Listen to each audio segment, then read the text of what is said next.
Hello everyone, welcome back to my channel. तो चलो नया डेक है उसके साथ शुरुआत करते हैं। अब मैं करने वाली हूँ स्कॉर्पियो यानी कि वृश्चिक राशि वालों के लिए फेब्रवरी मंथ का प्रेडिक्शन कैसा रहेगा फेब्रवरी 2024 स्कॉर्पियंस यानी कि वृश्चिक राशि वालों के लिए।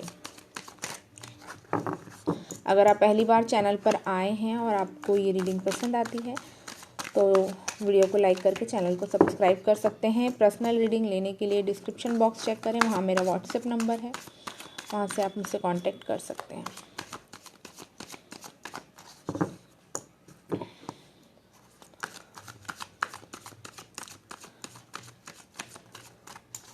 चलो ओके, 10 ऑफ कप्स का कार्ड आया है, सॉरी 9 ऑफ कप्स का कार्ड आया है यहाँ पर।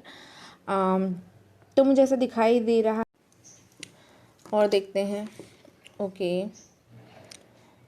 5 of cups, queen of cups, 3 of swords,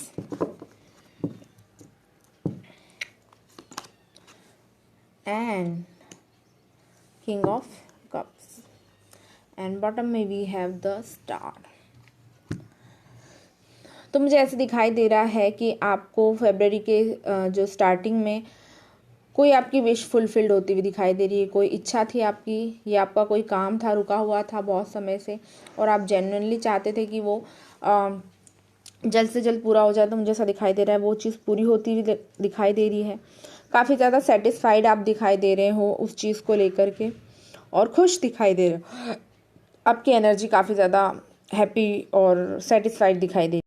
जहाँ मैं आपको एक तरफ बहुत ज़्यादा खुश और फुलफिल्ड देखती हूँ, जहाँ आपकी विश पूरी हो रही है, आप काफ़ी ज़्यादा खुश दिखाई दे रहे हो, वहीं थोड़ा आगे चल के मुझे ऐसा दिखाई देता है कि आप किसी बात को लेकर बहुत ज़्यादा परेशान भी होने वाले हो। किसी चीज़ को लेकर डिसअपॉइंटमेंट आपके अंदर रहेगी, कोई रिग्रेट आपको परेशान करेगा, या फिर कोई अटेम्प्ट जिसमें आपको फेलियर का सामना करना पड़ सकता है, या किसी की ऐसी बात पता चल सकती है जो आपको काफ़ी ज़्यादा दुखी करे। ये चीज़ भी मुझे यहाँ पर क्लियरली दिखाई दे रही है।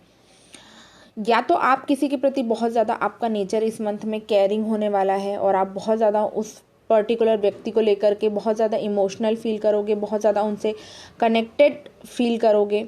और कहीं ना कहीं आप जानते हैं, इंट्यूटिवली आप बहुत अच्छे से जानते हैं कि मैं किन के बारे में बात कर रही हूँ। उनको आप काफ़ी ज़्यादा मिस करते हुए दिखाई दे रहे हैं। आपके इमोशंस काफ़ी हाई दिखाई दे रहे हैं मुझे इस मंथ में। उस पर्टिकुलर व्यक्ति के बारे में बात कर रही हूँ। वो शख्स कौन है? आपका हार्ट जो है उनके लिए खुला हुआ सा दिखाई दे रहा है। आप बहुत ज़्यादा उन्हें मिस कर रहे हैं। उनकी कोई बात आपको याद आ रही है और आप सोच के मन में उनको लेकर के बहुत ज़्यादा खुश हो रहे हैं। तो फरवरी का मंथ आपके लिए इमोशनली भी काफ़ी ज़्यादा इस तरह से रहने वाला है। अगेन फिर मैं देखती हूँ कि आपके लिए कहीं ना कहीं किसी प्रकार का कोई पेन है या कोई बात है। मैंने अभी जैसे इस कार्ड को देखकर भी आप लोगों को कहा था कि कोई डिसअपॉइंटमेंट है, कोई हार्ट ब्रेक है, या कोई ऐसी बात किसी की कही हुई आपको याद आ सकती है जो आपको जेन्युइनली परेशान करेगी। ये हफ्ता आपके लिए बहुत मिला जुला रहने वाला है। कहीं आप इमोशनली बहुत ज़्यादा फुलफिल्ड महसूस करोगे, किसी चीज़ को पा करके बहुत ज़्यादा खुश महसूस करोगे, तो कहीं आप किसी चीज़ को लेकर के, कोई बात को लेकर के, या कोई ऐसी सिचुएशन क्रिएट हो सकती है जहाँ पर आपको आपकी मर्जी के मुताबिक चीज़ ना मिलने पर भी आप बहुत ज़्यादा दुखी होते हुए मुझे दिखाई दे। फिर कहीं ना कहीं मैं आपको इस तरह से भी देखती हूँ कि जैसे जैसे समय बीतेगा, फरवरी का मंथ जैसे जैसे आगे बढ़ेगा, आप अपने इमोशंस पर कंट्रोल करना सीखोगे, आप डिसिप्लिन होगे और आप इस बात को बहुत मैच्योरिटी से एक्सेप्ट करोगे। जो चीज़ आपके बस में है आप वो कंट्रोल कर सकते हो, जो चीज़ आपके बस में नहीं है उसको आप कंट्रोल नहीं कर सकते हो। और आप कॉन्फिडेंटली आगे बढ़ते हुए मुझे दिखाई दे रहे हो। और देखते हैं आपके लिए क्या गाइडेंस आ रही है। ये मंथ में आप थोड़ा सा कंफ्यूज हो सकते हो, तो मेक श्योर करिए कि अगर कोई ऐसे लोग हैं आपके इर्द गिर्द जो आपको कन्फ्यूजन में डालते हैं या आपको परेशान करते हैं या ऐसे सिचुएशन में फंसाते हैं जहाँ पर आपको डिसीजन लेने में बहुत ज़्यादा दिक्कत होती है, तो ऐसे लोगों से आपने दूरी बना के चलना है, ठीक है? क्योंकि कन्फ्यूजन का तो कोई सवाल ही पैदा नहीं होता। अगर आप कन्फ्यूज रहेंगे तो आप कोई डिसीजन नहीं ले पाएंगे।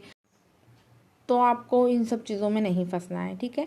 कुछ अनुभव इस मंथ में आपको ऐसे मिल सकते हैं जो कि बहुत ज़्यादा कड़वे हो, आपको सहन ना करते बने या एक्सेप्ट ना करते बने, लेकिन आपको उसको एक्सेप्ट करना पड़ेगा उन कड़वे अनुभवों को। कहीं ना कहीं ये कड़वे अनुभव आपको एक अच्छी सीख दे करके जाएंगे और आपकी जो ग्रोथ है उसमें कहीं ना कहीं हेल्प करेंगे। मैंने आपको रीडिंग के स्टार्टिंग में भी कहा कि ये मंथ बहुत ज़्यादा इमोशनली आपको परेशान कर सकता है। आपको इमोशनली बैलेंस बना कर चलना पड़ेगा इस मंथ में। कोई गिल्ट, कोई बात आपको परेशान कर सकती है, तो उससे ओवरकम आने की कोशिश करना है। सॉल्ट बात ले सकते हैं आप, और साथ में आप मिल्क बात ले सकते हैं। कहीं ना कहीं मून आपका मुझे पिटा हुआ दिखाई दे रहा है, जिसकी वजह से कहीं ना कहीं ये इमोशनल ब्रेकेज और इमोशनल अप्स एंड डाउन्स आपको देखने पड़ सकते हैं इस मंथ में, ठीक है। साथ के साथ ये हफ्ता आपके लिए बिजी भी बहुत रहने वाला है, जहाँ पर आपकी दिमागी कसरत बहुत ज़्यादा होगी, इमोशंस अप्स एंड डाउन्स होंगे। वहीं कहीं ना कहीं आप काम भी बहुत ज़्यादा करते हुए दिखाई दे रहे हैं और उसमें आपकी ग्रोथ होती हुई दिखाई दे रही है। आपके वर्क प्लेस पर आपकी ग्रोथ होते हुए मुझे दिखाई दे रही है। ये मंथ का जो एंडिंग रहेगा वो भी मैं ऐसे देखती हूँ कि कहीं ना कहीं आपको कुछ अच्छा ही दे करके जाएगा। जैसे मंथ की शुरुआत आपको कोई अच्छी बात पता करके लग के शुरू हो रही है, कोई अच्छी न्यूज़ मिल के जहाँ पर आप फुलफिल्ड महसूस कर रहे हो, वहीं मंथ का जो एंड है वो आपके लिए विश फुलफिलिंग रहने वाला है, ठीक है। बार बार हर कार्ड से, हर डेक से आपके लिए मैसेज आ रहा है कि आप किसी पास्ट की बात को बहुत ज़्यादा रिवाइंड कर रहे हैं, किसी को बहुत ज़्यादा मिस कर रहे हैं, पुराने अटैचमेंट्स को आप बहुत ज़्यादा मिस कर रहे हैं जो आपके लिए ठीक नहीं है। तो मैं आपको यही गाइड करूँगी कि इन सब चीज़ों को दोहराए ना, ठीक है। तो किसी प्रकार का कोई अटैचमेंट है, जो कोई बात आपको परेशान कर रही, कोई पास्ट से रिलेटेड बात है, उसको भूलने की कोशिश करना है इस मंथ में। अगर आप उसको बार बार याद करोगे, रिवाइंड करोगे, तो आपकी मेंटल हेल्थ के लिए ये ठीक नहीं रहेगी। ये आपको डिप्रेशन, एंजाइटी जैसी चीज़ें दे सकती है।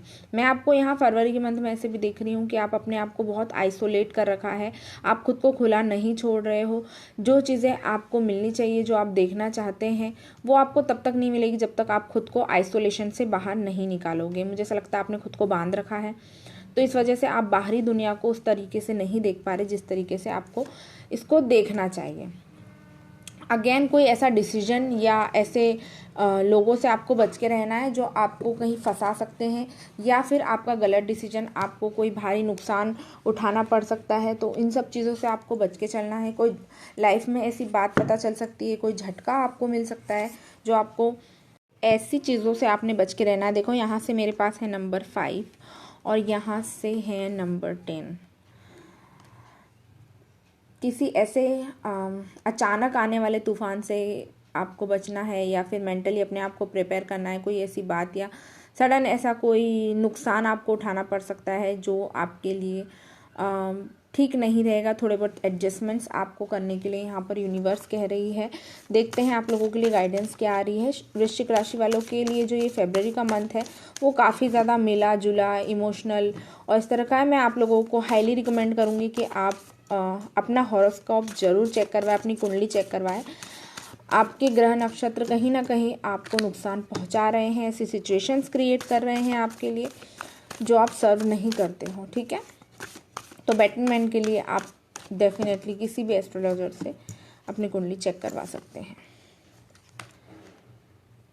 जब ये कार्ड आया था, मैं नीचे वाले कार्ड की बात कर रही हूँ, तभी मैंने आपको कहा था कि आप मुझे बहुत आइसोलेटेड दिखाई दे रहे हो, आपने खुद को बांध के रखा हुआ है, आप खुद को खुला नहीं छोड़ रहे हो, आप अपनी असली पर्सनैलिटी को बाहर नहीं आने दे रहे हो। और वही सेम चीज़ यहाँ गाइडेंस में भी आई है कि आप दुनिया को वो दिखा ही नहीं रहे हो जो आप एक्चुअल में हो। तो अपना रियल साइड दुनिया को दिखाओ और दुनिया को पता चलने दो कि आप क्या हो और आप क्या कर सकते हो, क्या डिज़र्व करते हो, क्या नहीं डिज़र्व करते हो। अगर आप ये सब चीज़ें करते हैं तो आपके लिए पॉजिटिव आउटकम आता हुआ दिखाई दे रहा है। लिब्रा आपके लिए इम्पॉर्टेंट हो सकती है, यानी कि तुला राशि, कुंभ राशि आपके लिए इम्पॉर्टेंट हो सकती है, या कोई शख्स इन राशियों का आपके लिए इम्पॉर्टेंट हो सकता है। तो ये थी स्कॉर्पियो यानी कि वृश्चिक राशि वालों के लिए फरवरी का मंथ। मैंने जो भी आपको गाइडेंस दी उस पर काम कीजिएगा और इस मंथ को बहुत ही पोलाइट तरीके से हैंडल करने की कोशिश कीजिएगा। सॉल्ट बात ज़रूर लेना है, मिल्क बात ज़रूर मैं आपकी रीडिंग देखने के बाद आपको फ्री गाइडेंस के तौर पे एज एन एस्ट्रोलॉजर मैं आपको ये रेमेडी बता सकती हूँ कि एक तो आपने नहाने के पानी में नमक डाल के नहाना है, दूसरा आप दूध डालकर नहा सकते हैं। दूध का दान करना आपके लिए शुभ रहेगा, और दूध और शहद को अगर आप मिक्स करके शिवलिंग पर चढ़ाते हैं या किसी को दान भी करते हैं वो भी आपके लिए बहुत अच्छा रहेगा। ठीक है, अगर और कोई हेल्प चाहिए आपको, या आप अपनी कुंडली दिखवाना चाहते हैं या फिर पर्सनल रीडिंग लेना चाहते हैं, तो डिस्क्रिप्शन बॉक्स में मेरा व्हाट्सएप नंबर है, आप मुझसे वहाँ से कॉन्टैक्ट कर सकते हैं। मिलती हूँ नेक्स्ट वीडियो में। Till then bye, take care.